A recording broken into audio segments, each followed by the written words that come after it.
sleeping. I teach creative writing at Hutch, and so all my kids write a book. Part of writing a book is you look at heroes and mentors. You read a lot of books, but you also study authors. And so I brought my kids down here today to be around my writing mentor, who's John Erickson, who's written the Hank the Cowdog series.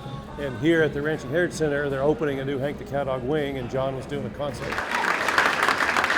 I heard Mr. Erickson sing some songs from his books. I saw the lyrics in the books, but he actually added notes and rhythms, and it was really fun to listen to. Beavers are rodents.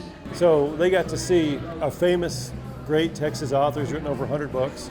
He's beloved all over Texas, all over the United States. And then they also saw who their teacher, me, who his mentor is. It's super fun to see someone who's been such a successful author just share so much about their work and how much they enjoy it. When I started doing the audiobook versions, Getting exposed to that in middle school, I think, is pretty neat. It was just a blessing. We have this great museum, and John was here, and so they're getting to see him and meet him and learn kind of how creativity gets passed down.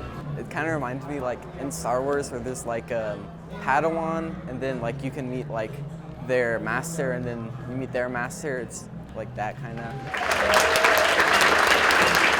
This is one of the very few times I've ever been here, and getting to listen to Mr. Erickson perform the songs and talk about how much he enjoys making his books was a really fun experience for me and very interesting and exciting. I think it's really cool, like has the fun illustrations everywhere, and it's really big and cool.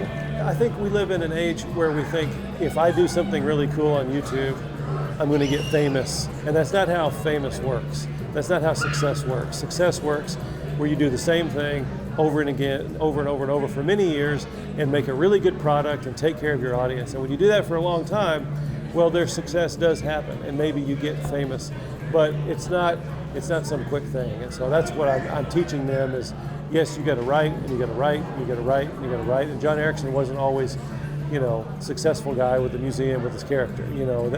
That's at the end of his life. I mean, he turns 80 in a couple days. a toad in the road. He did a whole lot of work to get here beforehand. First drover was there. I'm just thankful that we get to teach creative writing.